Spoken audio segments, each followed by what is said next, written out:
Alright, this is part 2 of the Bigfoot story. So here we go.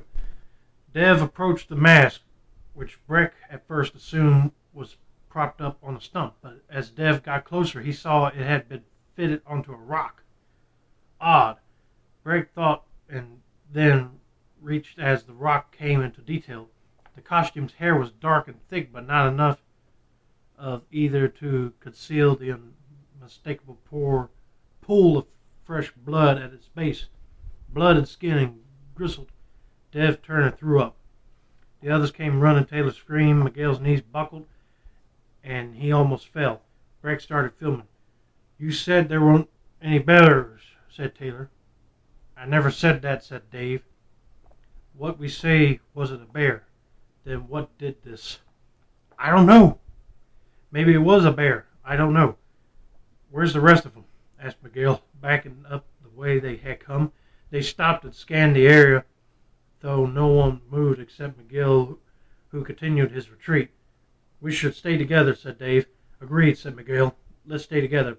Back in the cars, just as Dave was about to ascend, Miguel's legs flew up to the side, and for a moment he was levitating horizontally, and then just as swiftly he was body jerked to the brush. Day was coming to a close, and the shadows were frantically at play.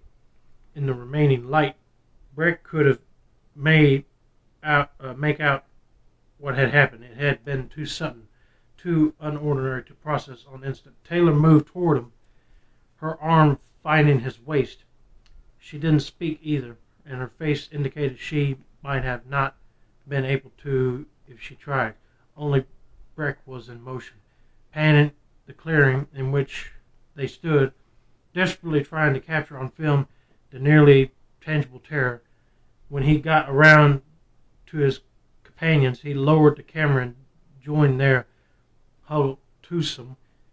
It was sinking in.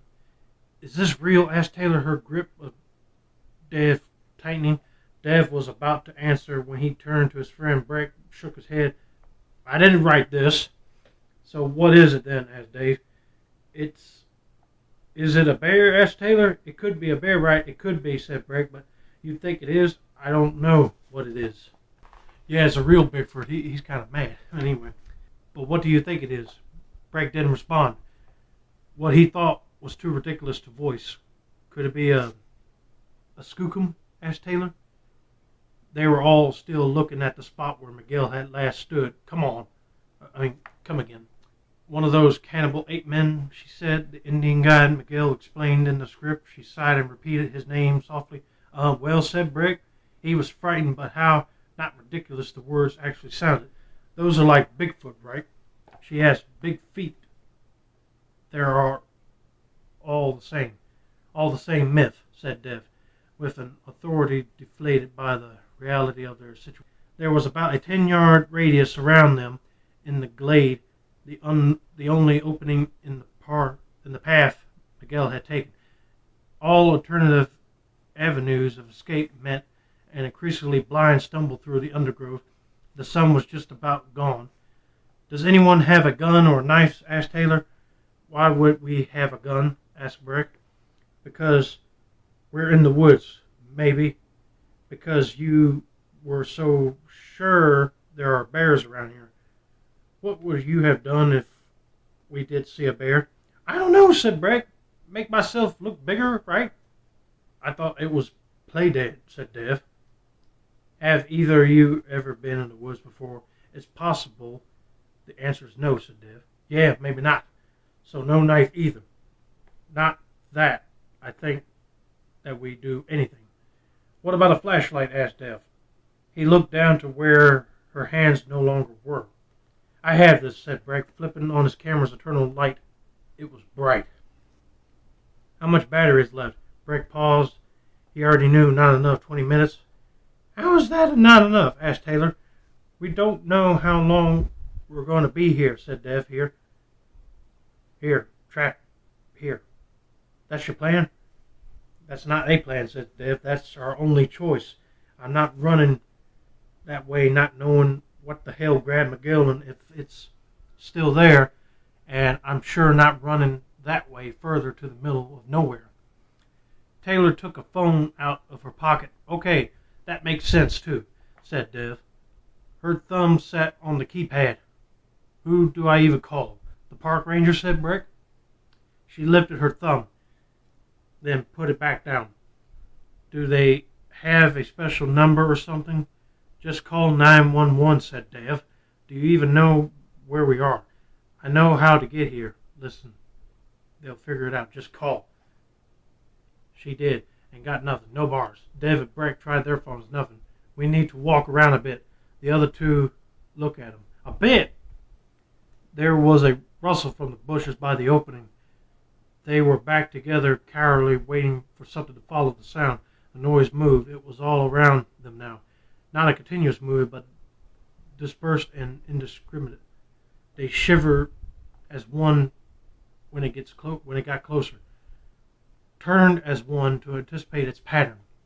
It stopped. They waited some more. Waited for it to start again. For it to stay stopped. Time passed and evening had set in. Light from an already wan moon lost in the clouds. Breck's eyes drifted to Crossley's remains. That kind got decapitated. Taylor squeezed his hand. It was the only practical response.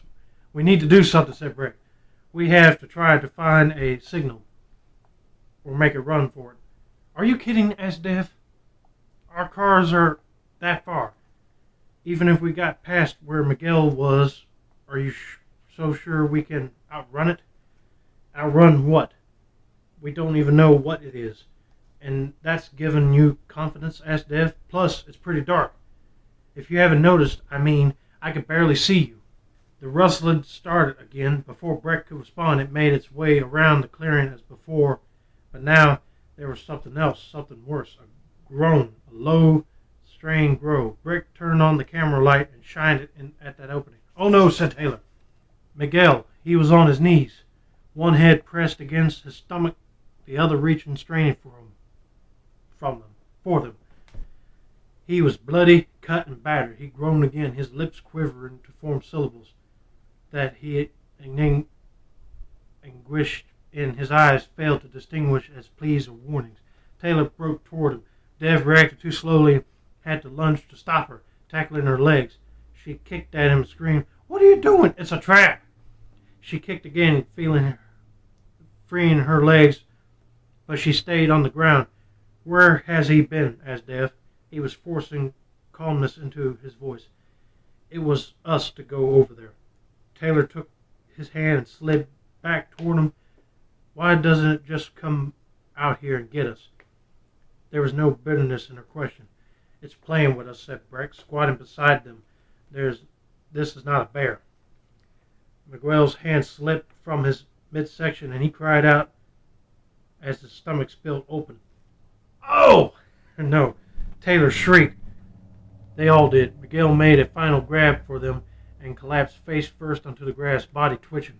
Dev ordered Breck to turn off the light, and they sat in the darkness together, but each alone with the ghost of insurrection and Miguel's moans, those they would continue to hear after his last breath echoing well into the night. Taylor had to put her shirt back on as the chill set in. She held herself tight and tucked into Dev. Breck's light jacket wasn't doing much, by the way, of warmth, though he still refrained from any chivalrous gesture. His eyes were locked on Miguel, or rather just past his finally silent body. Yeah, I would be sad, scared, and probably screaming too if I saw one of my friends get killed like that, but oh my God. If it's just playing with us, then there's no sense in waiting. He said, just as Taylor was beginning to nod off, we're all dead here. If we make a run for it, maybe one of us makes it. I'm not going, said Dev. We all have to go or it's pointless. Taylor sat up and rubbed her eyes.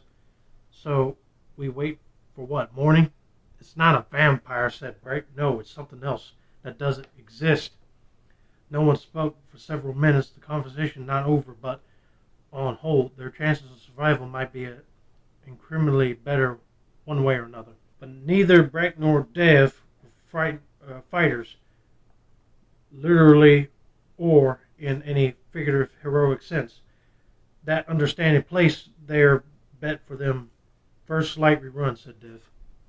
The decision opened a small window of release in this bubble, the lull of nature and of camping, of its solitude and serenity, gave them all a respite. Breathing steadied, nerves loosened, Taylor's eyes closed. Breck inhaled deeply. What's that smell? There are a couple of corpses around us, said Dev with a pinch of humor. No, it's more like, Dev wailed. There was a sudden rush from where he sat, then his voice fell away. The air deadened with quiet, the moment frozen. A dull, sickling thud rescinded from across the clearing. Breck dropped his camera. He fumbled it back into his hands and turned on the light. Taylor awoke. Another scream at his beam landed on Dev's body, balled onto his side. She clutched Breck's arms, almost knocking the camera from his hand. The light momentarily shot into the woods. Something moved. It was watching. Silence descended again, filling the cracks of their remaining sanity. Dev shifted, lifted his head. Breck and Taylor gasped. I think my leg's broken, said Dev. Which one? Asked Breck. Then quietly, I don't know why I asked that. What happened? Asked Taylor. It just tossed me. What was it? I can only testify too big and hairy. Bigfoot, hello. They went to him, braced him on their shoulders, and scurried him back. The camera's light was still on, and Breck repositioned it to illuminate Dev's leg. His right shin was in an unorthodox angle, and there was a little doubt that beneath his jeans was bone jutted through the skin. Oh, I do not want to see that. You're going to have to take them off, said Breck, his hand gingerly on the cuff of his pants. Leave it, said Dev. You can't do anything anyway. I think I'll pass out from shock if I see what I think I see. Just turn off the light for now. Each word reverberated with pain. Wait, said Taylor. Should we film a... By the look of her face, her words had not trailed off for a lack of concluding thought. She appeared all too aware of what she wanted to say. Breck nodded. How about we just say we're going to document what's happened? She gave him a half smile and brushed the hair from her face. Okay. Breck started recording. My name's Taylor Landon. She stopped and signaled to Breck. What's everyone's name? She asked. Everyone. Breck told her, and she closed her eyes, with her lips moving quickly and silently. When she opened them, she taped on the camera and began with her arrival and the decision to investigate whatever it was they had seen on the film. How Crossley or Crosby, in her version, had gone ahead without a trace, and how they would ultimately and gruesomely reunite. How dark it was and cold, and how scared they were now. Her words watered as she discussed the present had ceased when she was about to broach the future. Something moved behind her. Taylor jumped as Breck rose, the camera still rolling, and they collided. She fell backward onto Dev's leg, and the torture in his cry momentarily pushed all the fear aside. Her focus turned to him, and she sobbed through an almost incoherent profusion of apologies. Breck sat up, and as he put the camera down, the light shut off. Oh, that's just great. Anyway. Turn it back on, said Taylor. There was a fierceness in her command. I didn't turn it off. Man. Breck found her and pulled himself close. They sat together in shared helplessness. I think Dev passed out, said Taylor. What should we do? Should we do something? What? Being awake is not a prize. Is no prize right now. Minutes crept on. Are we going to die? She asked. When Breck didn't answer, she told him, You're supposed to say no. Why? Because even if you're wrong, no, thanks. By the time the first trickle of dawn appeared, Taylor had succumbed to exhaustion. Breck eased her head off his leg and onto the ground. They couldn't run now, at least now, not all of them. He had spent the last couple of hours complimenting his ability to leave his best friend behind. He wasn't eager to sacrifice Taylor for his own survival, but he didn't think that choice would haunt him to the same degree. He could rationalize her away. He stood and took out his phone. his decision was made.